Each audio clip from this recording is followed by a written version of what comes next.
Bismillahirrahmanirrahim. Assalamualaikum warahmatullahi wabarakatuh.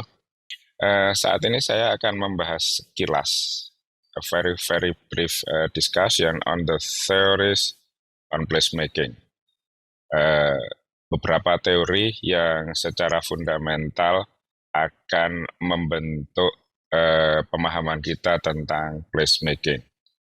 Placemaking itu sendiri adalah sesuatu yang sebenarnya telah ada bersama kita sejak keberadaan manusia membentuk aktivitas di muka bumi, tapi mungkin seringkali terabaikan, seringkali tidak dianggap penting dalam perencanaan dan dalam pengembangan suatu lingkungan, terutama di wilayah-wilayah publiknya.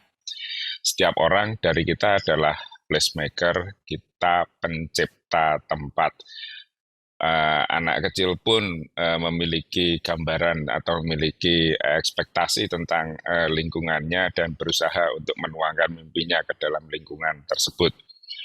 Begitu pula mereka-mereka yang beraktivitas di ruang terbuka, di ruang bersama akan membentuk itu berbasiskan pada kebersamaan, artinya sesuatu yang disepakati oleh sekelompok pengguna. Apakah mereka akan menganggap ini sebuah playground, tempat mereka bermain, ataukah ini sebuah halaman upacara, tempat perayaan-perayaan keagamaan diselenggarakan, ataukah ini sebuah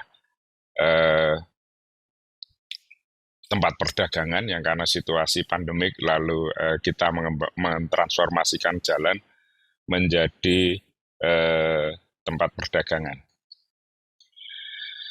Suatu jalan secara teknis mungkin dia akan didefinisikan sebagai tempat atau prasarana transportasi untuk kita bergerak dari satu titik ke titik yang lain. Tapi dalam realitanya bisa menjadi sangat beragam, dia bisa menjadi tempat menjemur gabah, dia menjadi tempat untuk pelayatan atau kegiatan sosial lainnya, dia menjadi tempat untuk parade dan arak-arakan, atau bahkan tempat untuk makan bersama.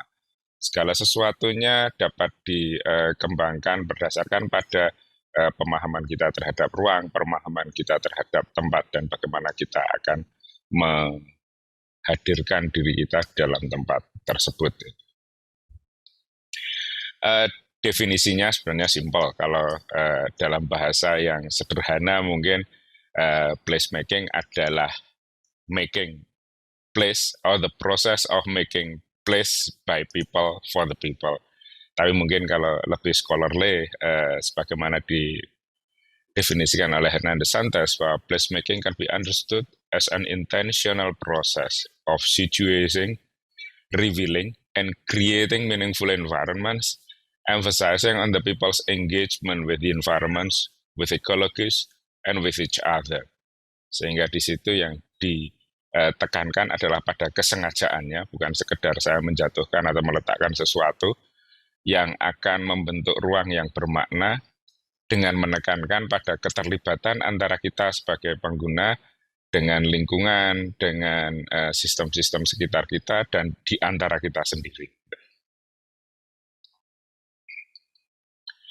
Ada banyak benefit atau manfaat dari pendekatan placemaking ini, di antaranya adalah social benefit, untuk membuat kebanggaan, kita meyakini atau merasa bahwa tempat kita ini memiliki status yang spesial, atau ecological benefit karena kita lalu mencintai tempat ini, maka kita berusaha untuk merawatnya, kita akan menjaga kualitas lingkungannya. Dan economic benefit, ketika kebanggaan ini bisa di-share, bisa dikomunikasikan ke dalam skala yang lebih luas, kita bisa menyelenggarakan banyak hal di situ, kita bisa mendapat kunjungan dari banyak pihak, maka kita akan mendapatkan kemanfaatan ekonomi yang ada di situ. Beberapa teori yang menarik dan cukup beragam untuk kita diskusikan adalah, yang pertama adalah teorinya Kevin Lynch tentang The Image of the City, The Death and Life of Great American Cities, ditulis oleh John Jacobs sekitar 10 tahun sesudah Lynch, dan yang paling belakangan adalah Jan Gehl yang dengan serangkaian bukunya, tapi yang paling komprehensif adalah Cities for People. Kita mulai dari Lynch. Pasca Perang Dunia Kedua memberikan harapan baru, tapi sekaligus mengajukan kritik baru. bahwa tempat yang kita tinggali ini perlu untuk lebih dibuat secara lebih manusiawi.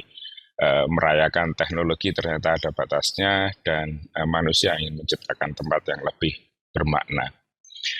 Sehingga para perencana kota pada puncak-puncak modern melihat kota sebagai satu sistem fungsi, infrastruktur, maka beberapa ahli pada tahun 60-an melihat bahwa kota itu adalah tempat kita membentuk pengalaman. Manusia secara individual itu dan secara personal yang kadang disebut subjektif itu memang menjadi bagian penting dari yang memahami kota. Sehingga Lens sebenarnya gagasannya sangat simpel. Kota itu besar, bagaimana kita bisa memahami yang besar itu melalui pengalaman kita sebagai manusia yang berjalan-jalan di seputaran kita gitu, sehingga kota menjadi imageable, menjadi suatu sosok yang dapat digambarkan gitu. Lens merumuskan teori tentang bagaimana menggambarkan suatu kota ke dalam suatu mental map berdasarkan masyarakat biasa, orang-orang biasa dalam menjalani ruang-ruang kotanya. Dia mengangkat kasus di Boston untuk risetnya, tapi teorinya bisa menjangkau dimanapun juga. Yang paling terkenal dari teori Lens bahwa ternyata orang itu mengidentifikasikan tempatnya, membayangkan tempatnya melalui 5 elemen. Yang pertama adalah linear place atau path yang berupa tempat linear. Sejalur itu adalah tempat linear di mana kita bergerak. Jadi ada jalan, ada jembatan, kadang kita bergerak di atas mobil, di atas kereta rel kalau dalam hal ini, atau kita naik perahu menyusur sungai dan sebagainya. Jadi kita berpindah. Yang kedua adalah edge. Edge itu statis. Dan dia berada di tepian. Dia membatasi suatu bagian dengan bagian yang lain. Dia membentuk ruang dengan cara membatasi. Sementara yang ketiga adalah distrik. Distrik itu besar dan kita bisa memahaminya ketika kita masuk ke dalamnya. Entah gede, Kauman, atau bagian atau kampus, atau benteng Fredericburg, atau apa yang kita perlu untuk masuk, dan baru sesudah masuk itu kita bisa mengenali karakteristik tempat tersebut. Yang ketiga adalah nodes. Nodes ini titik temu, bisa berupa persimpangan, bisa berupa pertemuan antara jalur dengan distrik, gerbang itu misalnya, itu adalah nodes. Dan yang terakhir adalah landmark. Landmark adalah sesuatu yang bisa kita kenali tanpa kita harus memasukinya. Pada saat yang hampir bersamaan, beda setahun sih, tapi saya kira risetnya dilakukan pada waktu yang sama, Gordon Cullen mengajukan gagasan tentang concise townscape. Intinya adalah townscape yang merupakan rekaman image dan bentuk ketika orang menyusuri suatu bagian kota. Sehingga di mata Cullen, suatu kota itu akan dihayati, akan dijalani, dan akan dibayangkan seturut rutenya. Kalau Lens menekankan pada elemennya, maka Cullen menekankan pada rutenya. Saya berjalan dari Jalan Kaliurang masuk ke kampus akan menemukan townscape yang berbeda dengan dari kampus menuju Jalan Kaliurang, karena rute kita berbeda dan rangkaian image yang kita dapatkan juga dalam konfigurasi yang berbeda pula.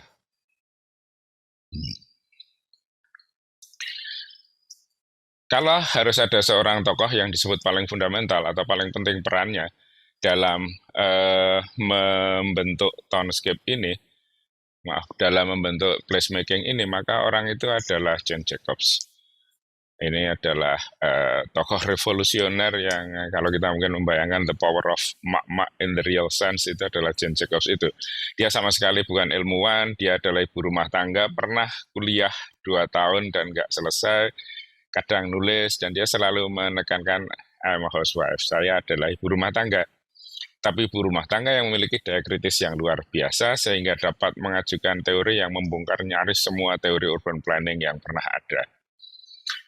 Jane Jacobs mengamati tetangganya yang lewat lalu lalang di sekitarnya, kehidupan yang terbentuk di trotoar dan lingkungan di dekat rumahnya di kawasan Greenwich di Manhattan.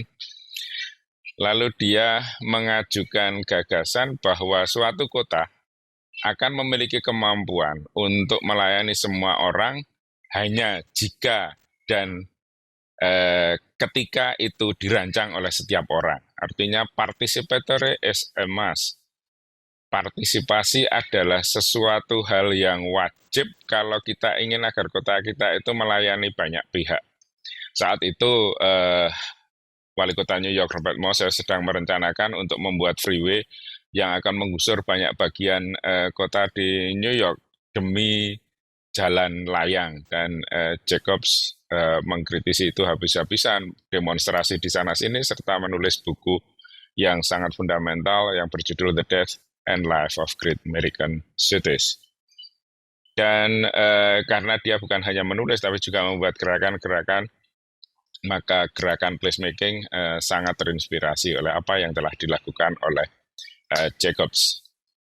Dia mengusulkan ada beberapa hal yang penting yang seringkali terlewatkan. Adalah yang pertama permeability, bahwa permeability itu rembesan, bahwa jalan dan pedestrian adalah penting untuk saling terkoneksi dan memungkinkan orang untuk memiliki pilihan-pilihan rute.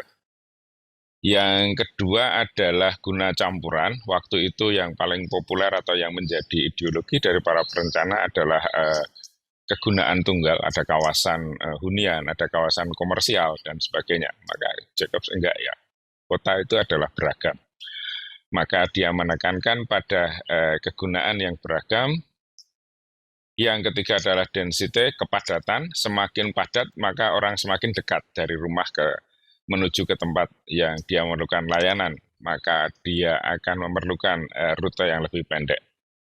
Dan yang keempat, ini bersifat sangat sosial, adalah natural surveillance, bahwa atau sering dalam bukunya The Eyes on the Streets, bahwa saya bisa melihat lingkungan sekitar saya itu penting. Saya bukan CCTV yang akan mengawasi, tapi dengan aku bisa melihat, menyapa tetangga, dan akan mengakrabi lingkungan di sekitar rumahku, akan membuat secara sosial kita memiliki ikatan yang lebih baik, kenalan lebih banyak, dan keamanan yang lebih tinggi. Beberapa gambaran tentang gagasan John Jacobs tentang blok-blok yang lebih pendek yang memungkinkan setiap orang akan memiliki pilihan-pilihan rute yang berbeda, atau The Eye on the Street yang memungkinkan orang untuk melihat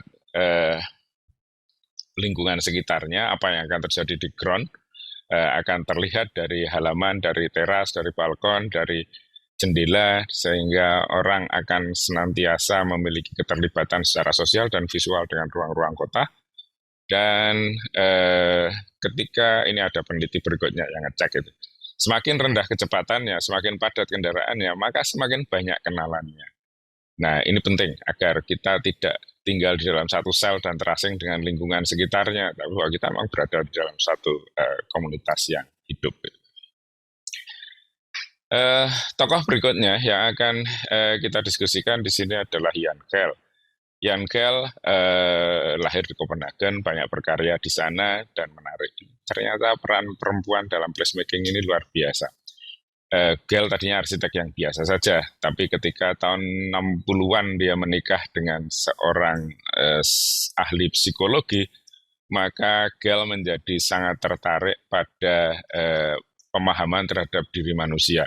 Dan dari situ dia lalu memformulasikan gagasan-gagasan yang sangat fundamental atau sangat penting dan mendasar di dalam memahami dan mengembangkan suatu lingkungan perkotaan. Dia membagi bahwa lingkungan itu menyandang fungsi, dan fungsinya dibagi tiga, ada necessary function, optional function, and social activity. Ketika kita bicara necessary atau functional activities, itu maka kita bicara sesuatu yang memang harus dilakukan, ke toko belanja, di jalan lewat, dan sebagainya itu. Tapi ketika kita suatu lingkungan yang baik akan memberi kesempatan untuk orang itu melakukan optional activities. bisa menikmati lingkungan, memandang, menyapa, berbincang, dan sebagainya. Baik sendiri maupun bersama-sama itu akan memperkaya kenikmatan suatu ruang dan memperkaya interaksi antar manusia dan lingkungannya maupun antar manusia itu sendiri.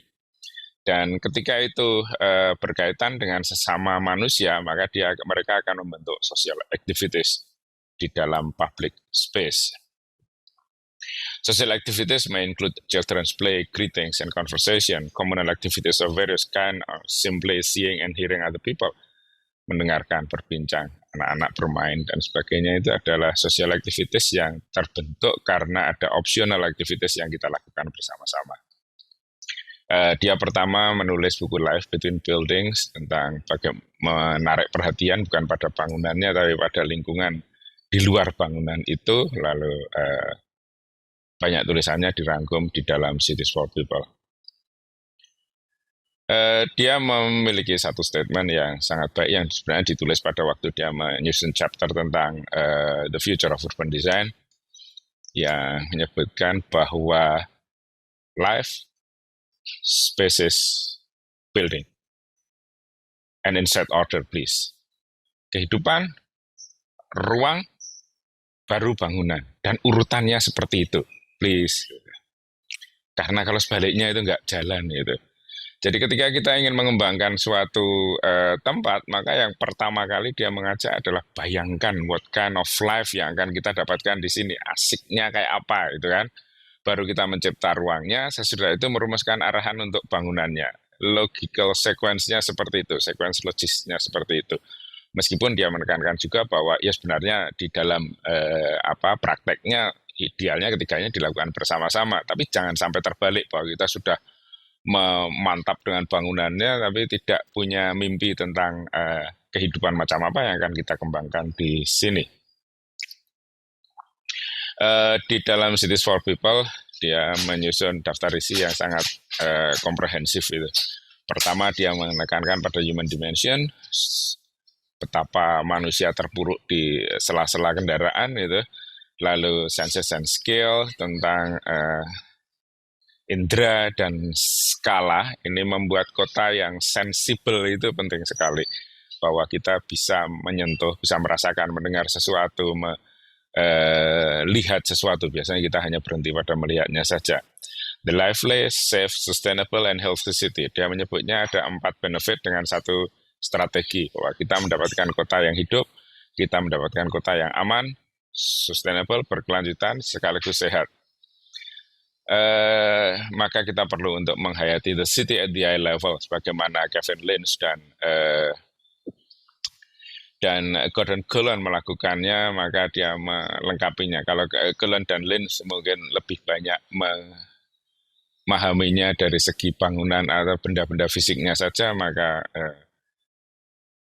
si Gell mengajak kita untuk melihatnya secara keseluruhan. Life, space, building, in that order please. Ini yang tadi saya sampaikan, bahwa bagaimana kita akan menggagaskan suatu tempat atau suatu bagian kota dengan urutan yang seperti itu. Developing cities menjadi konsekuensi berikutnya adalah cara kita untuk merumuskan tempat tersebut. Di dalam penerapannya, maka placemaking ini memiliki beberapa tipe atau strategi. Yang pertama adalah standard placemaking. Standard placemaking itu ya atau disebut incremental placemaking, masyarakat. Kita memfasilitasi masyarakat saja. Masyarakat pengennya apa, kita membantu untuk mewujudkannya, mensinkronkannya, untuk mewujudkan dalam satu kota. Standard placemaking ini baik kalau masyarakatnya punya inisiatif yang baik, gitu, sehingga bisa bersama-sama untuk menggagaskan tersebut. Tapi akan macet ketika masyarakatnya sendiri nggak peduli. Atau masyarakatnya kurang aspiratif gitu, tidak visioner, nggak punya mimpi ke depan gitu.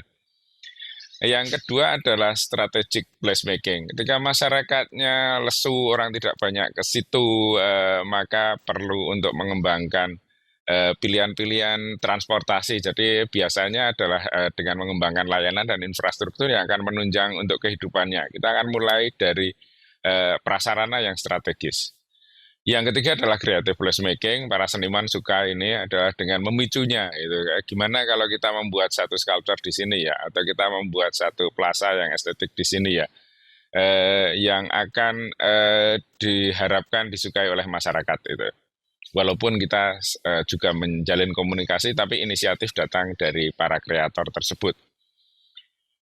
Yang paling sering dijumpai adalah tactical placemaking karena ini strategis tapi ngirit gitu. Jadi kita coba saja sedikit gitu. Waktu saya berkesempatan untuk kerja bareng dengan Gel untuk membayangkan bermimpi tentang Malioboro, cobalah jalan ditutup kalau hari Minggu, lalu digelar semacam festival kuliner gitu di jalanannya, kira-kira gimana ya orangnya? Kalau orang itu mencintainya, maka makin lama mereka akan berharap hal tersebut akan terjadi kembali gitu. Nah, tactical placemaking atau paling simpel ya itu tadi nutup jalan, lalu apakah ada aktivitas di situ, gitu, maka itu nutup jalan itu kan hampir nggak ada biayanya gitu kan. Beda dengan kalau saya harus menyiapkan satu plaza itu, yang dari situ orang lalu punya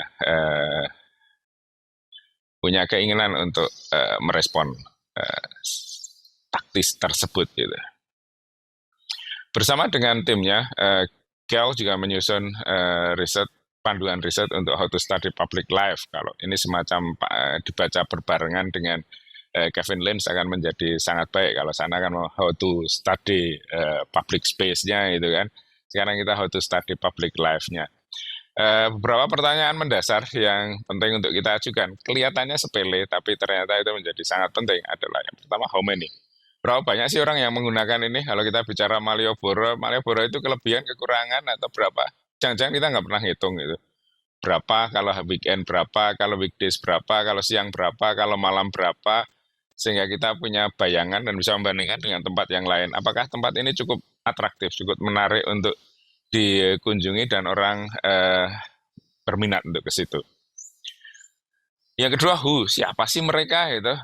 Laki-laki kah, perempuan kah, anak muda kah, keluarga kah, atau lansia yang melewatkan waktu berlama-lama di situ itu.